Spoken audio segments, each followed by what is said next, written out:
On this edition of Southern Newsweek, central Otago copped some wild weather last weekend with a tornado causing serious damage near Alexandra. Dunedin's new hospital build got a helping hand from the government, but the new funding came with strings attached. And Christchurch Cathedral's painstaking restoration is making progress, with new digital images giving a glimpse of the iconic church's future.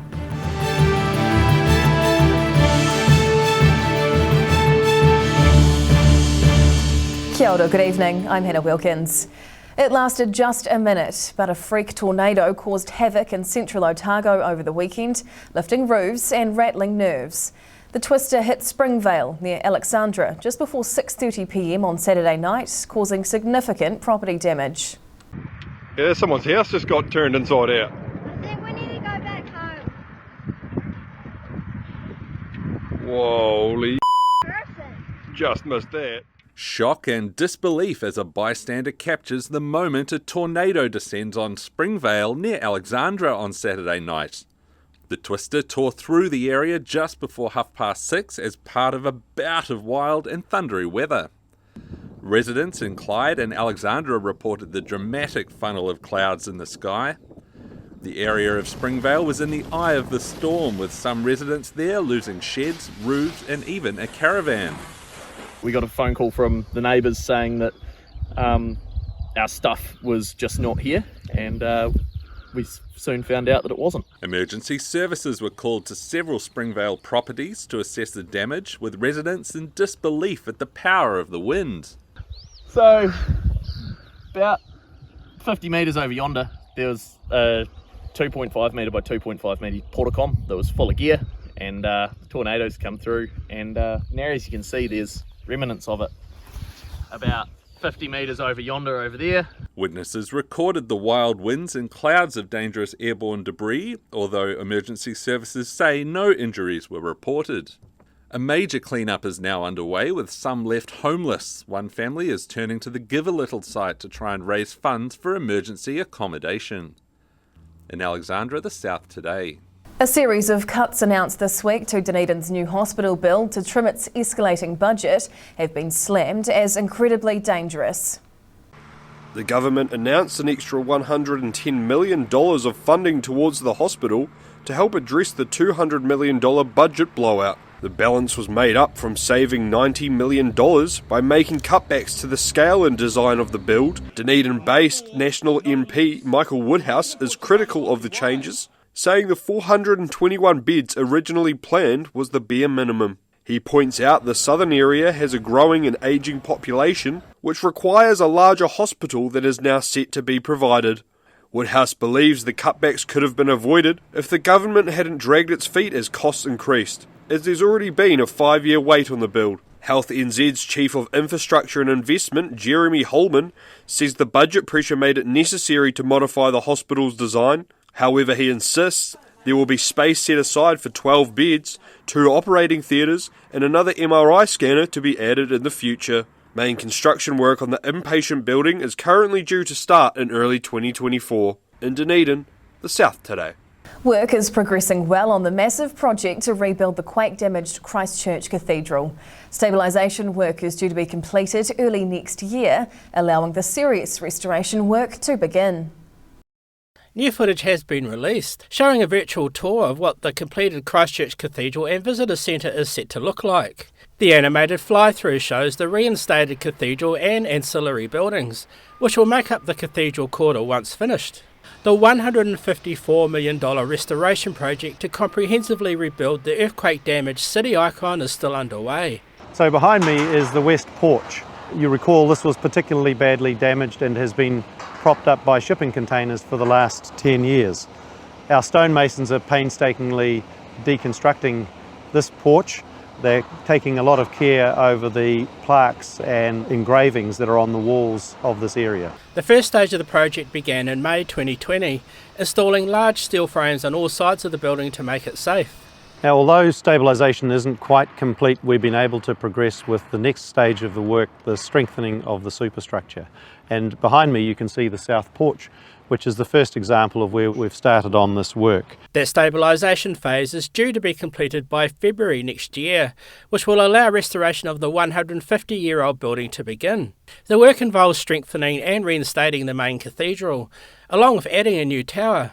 Contractors gained internal access to the cathedral in August this year, using remote-controlled machinery to safely extract more than 270 tonnes of material and artefacts.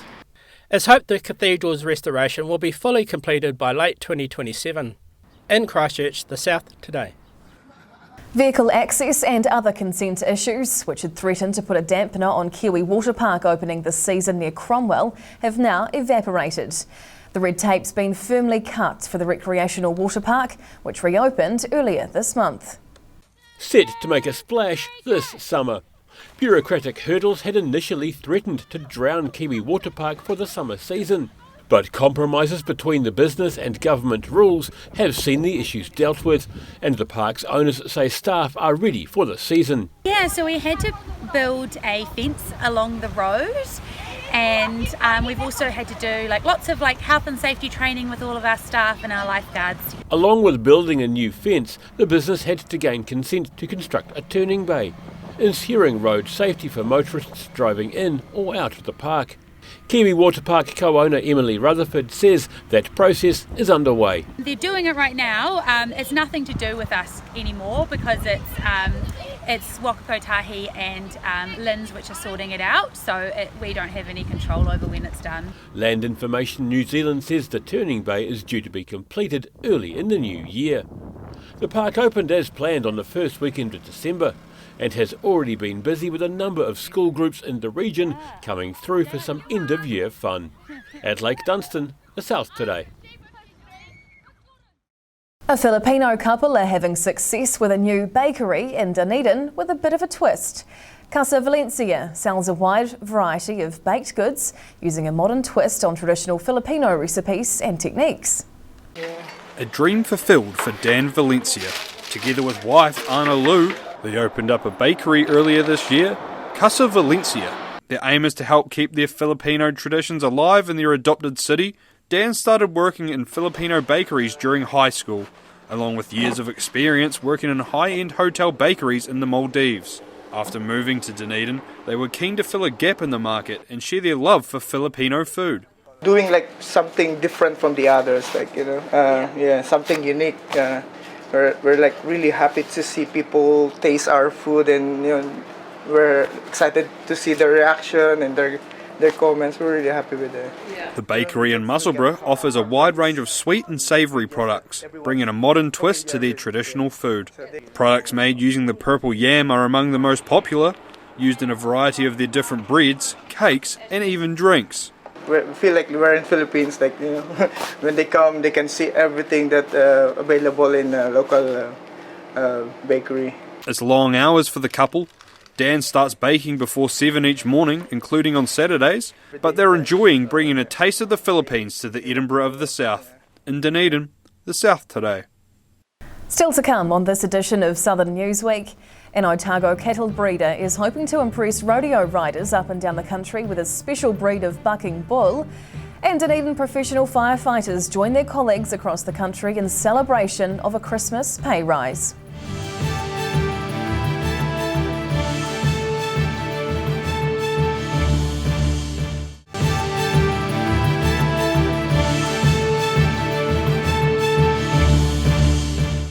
Tēnā koe, welcome back. An Otago cattle breeder is keeping a great American tradition alive with some help from beyond the grave.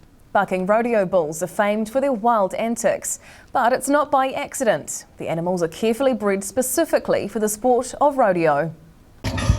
Staring down an angry bull at Clark's Junction. But this is no ordinary stud. In fact, he's a descendant of one of the greatest rodeo bulls of all time. Little Yellow Jacket was a rodeo bull worthy of his place in the North Dakota Cowboy Hall of Fame. Thanks to some quick action by local bull breeders, his genetics were preserved and embryos imported to be raised here in New Zealand. These bulls are all specifically bred to buck. That's all they know, and that's what they want to do. The specially selected animals are a cross between Brahman and Angus cattle breeds. The bull's breeder says you really need the right bull to ride to achieve a perfect rodeo score. You know, that's where the bull scores the most points if he comes out, spins at the gate. And then, you know, it's 50 points on the bull and 50 points on the cowboy. So if the cowboy rides him real good, he marks real high too, and that helps get the top score. The breeders are hoping for a busy rodeo season for their bulls, with 34 rodeo events planned across New Zealand this summer. At Clark's Junction, the South Today. Firefighters are set to get a pay rise for Christmas after months of negotiations and strikes. Their union were finally able to agree to a new collective agreement, which is expected to be passed in time for the holidays.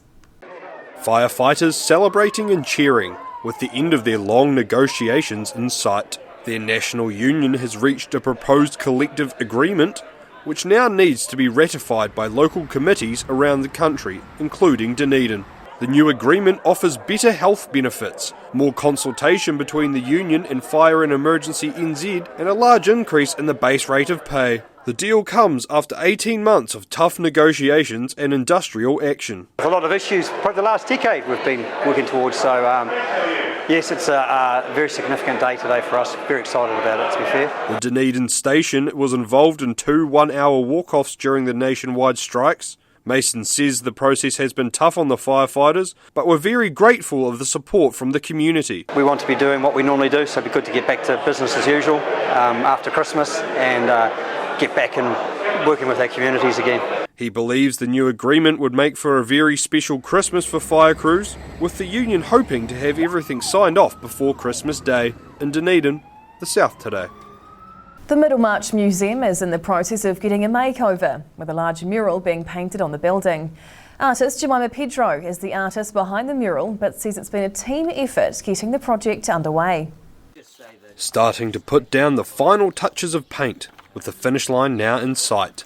Dunedin artist Jemima Pedro has been painting this mural for the Middlemarch Museum over the past 2 weeks. But she has been at the whims of the weather, which has meant she's only been able to paint for 5 days over that fortnight.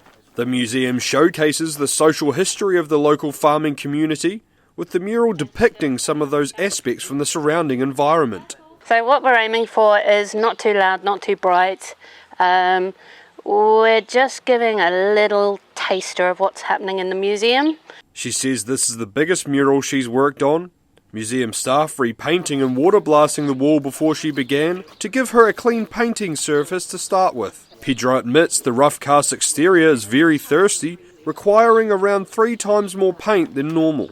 Sponsor Razine coming to the party to help out with the community project. So they've given us some paint to get going with, and any extra we may have to buy. But really, we've been very privileged with support. The large panoramic mural was the idea of the Strath Tyree Historical Society, who are looking forward to the new vista helping spruce up their small town museum. In Middlemarch, the South Today. A young Dunedin theatre star has made it to the big time and is preparing to make her debut on the international stage.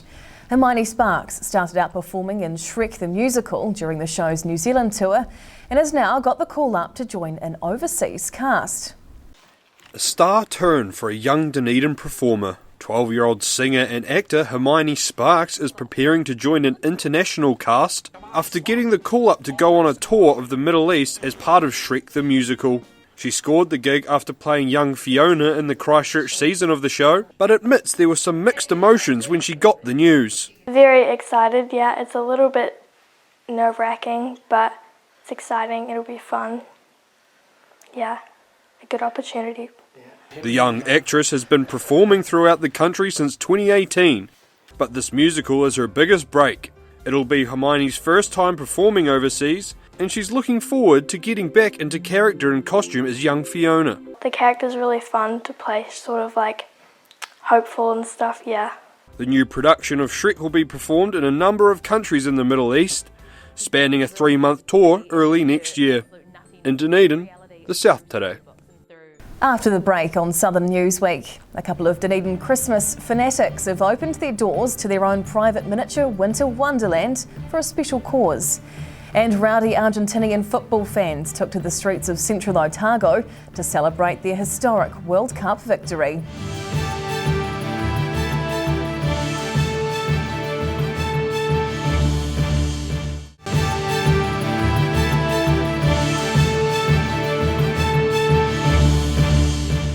Tēnā koe, welcome back. A Christchurch pet-sitting business is up and running and standing on its own 4 feet. The moonlighting venture is proving worthwhile for the founders as they prepare for a busy summer season. Walking the dog has taken on a whole new meaning for Stephanie Watson and Lavender Turner. Watson started the business Christchurch Pet Sitting back in March, while also working as a human resource manager. She says looking after the needs of others is a part of her job, and she was keen to bring a bit of joy using her spare time at night and in the weekends. So I literally just thought I'd give it a go and see what happened, and yeah, I love it, so I just keep doing it. Her pet sitting business has proved popular with Christchurch owners. Watson's now looking to take on more staff, with university students among her ideal sitters because of their availability across the day. Being a BCom student, I have a lot of flexibility because I can do a lot of my lectures online, so I just kind of slot it in my days and hours between like different meetings or work or whatever else. That willingness and ability to quickly adjust is a real winner for clients. Just having Steph and her team available just to help us out, having a busy family and having a dog with anxiety means Steph and her team accommodate our busy lifestyle. What is really rewarding is that people trust myself and the team, Christchurch Pet Sitter, with coming into their homes, their biggest asset generally, looking after their fur babies and bringing them back happy as. And business is expected to get even busier for the team over the summer season as pet owners head off on holidays. In Christchurch, the South Today. A 15-year-old composer from Canterbury in Dunedin has impressed local music teachers with his originals. The young musician won the Otago region's composition competition with a Harry Potter themed tune and has also written one with a deeper message.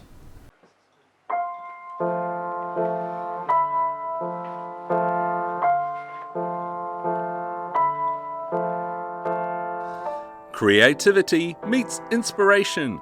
15-year-old Dunedin composer Dimitri Latin performing an original piano composition dedicated to the invasion of Ukraine.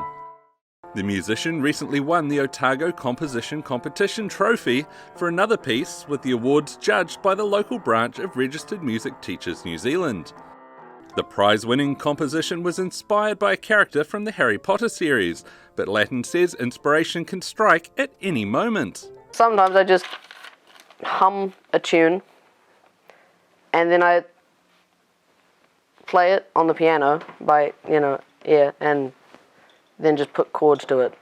He's been playing piano for about 5 years and hopes to turn his musical hobby into a paid job in the future. But for now, there are some other practical perks to being a composer. Sometimes when I can't think of a birthday present, I just make a song for them. So that's a thing. The multi-talented pianist has also dabbled in digital composition, but still believes sitting down at the piano is the best way to get his creative ideas flowing. In Dunedin, the South Today.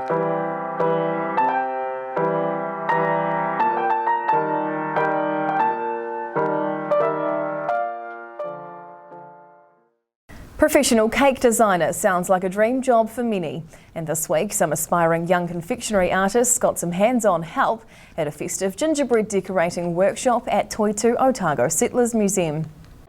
Fondant, edible gold paint and plenty of sprinkles. These kids were getting creative as they learned the secrets of professional cake decoration at a sold-out gingerbread workshop at Toitu.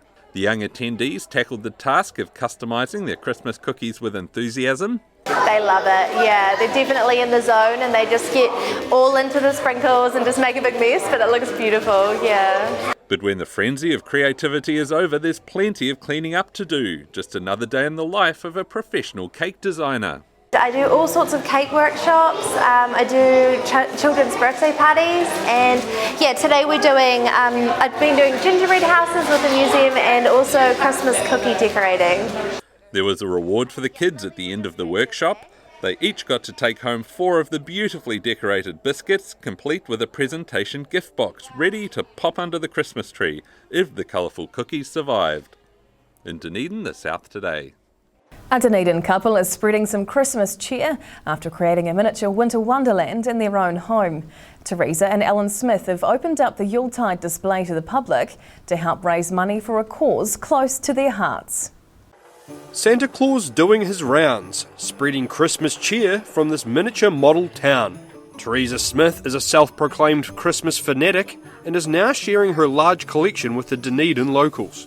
She spent weeks setting up the display, spending a lot of time working on this winter wonderland in her garage. Smith's extensive collection has been accumulated over many years, and she decided it was about time she shared them all to help spread some holiday joy. I guess Christmas has always been a wee bit of a passion for me, right from when I was a child really. Mum always had little traditions that we followed, and I remember making plenty of crepe paper chains and things over the years, but I've always loved Christmas. Entry is by donation, with all proceeds going towards housing for their granddaughter Zoe, who's been diagnosed with spinal muscular atrophy. The disorder could leave her unable to walk, swallow, or do other simple tasks. The couple are hoping to raise enough money to create an accessible space for their granddaughter. I want to share a bit of the Christmas magic really, and you know, if we raise some profile and if they want to donate then that's fine, and if they haven't got anything that's fine as well, you know. Just to share Christmas, so we love it. Their Christmas displays open for the final time this season Thursday night on Cutton Street, with the Smiths already ordering more collectibles to add to their family display for next year. In Dunedin, the South Today. Snowboarder Zoe Sadowski-Synnott has won the New Zealand Olympic Committee's Athlete of the Year award after becoming the country's first Winter Olympic gold medalist earlier this year. The Wanaka-based winter sports athlete was awarded the prestigious Lonsdale Cup, joining big Kiwi sporting names like Valerie Adams, Daniel Loader, Hamish Bond and Lisa Carrington. Flying her way to the podium at the 2022 Beijing Olympics, Zoe Sadowski-Synnott made history earlier this year, becoming the first New Zealander to win a Winter Olympics gold medal. Now the 21-year-old snowboarder, Zoe Sadowski, has been chosen to receive the Lonsdale Cup by the New Zealand Olympic Committee. Previous winners include stars Valerie Adams, Lisa Carrington and Peter Snell, with Sadowski-Synnott the first winter athlete to win the trophy. The Lonsdale Cup is the New Zealand Olympic Committee's most prestigious award. It's presented annually to the athlete or team that has made the most outstanding contribution to Olympic or Commonwealth sport. Zoe is also the youngest recipient of the prestigious award and admits it's surreal becoming such a big name in New Zealand sport. They were pretty surprised and so was I. It's been a pretty hectic year, so yeah, I'm really thankful to everyone who's supported me. Sadowski-Synnott's still got an exciting career ahead of her.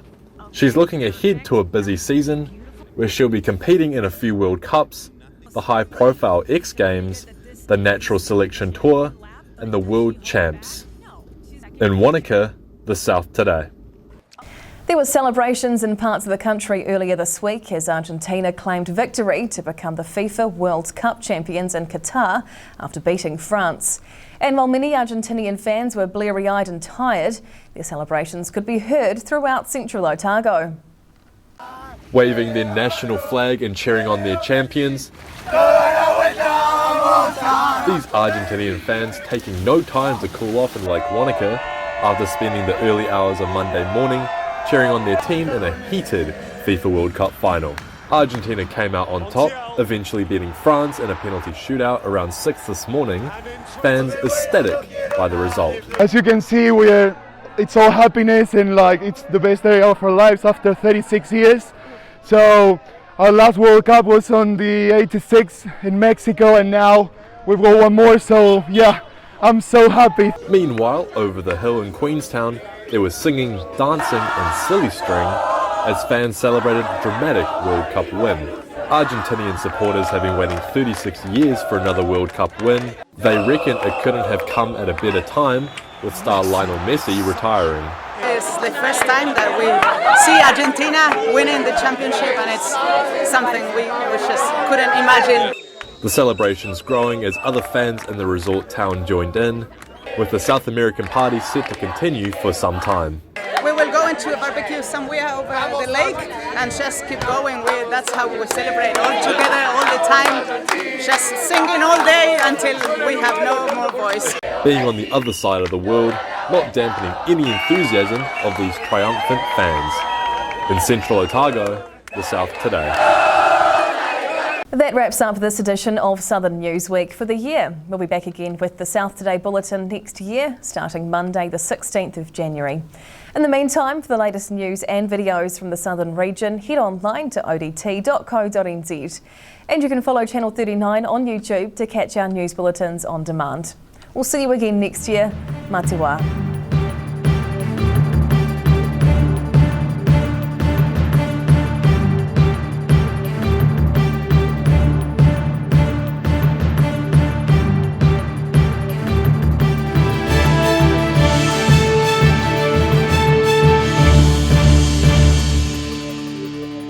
Public interest journalism funded through New Zealand On Air.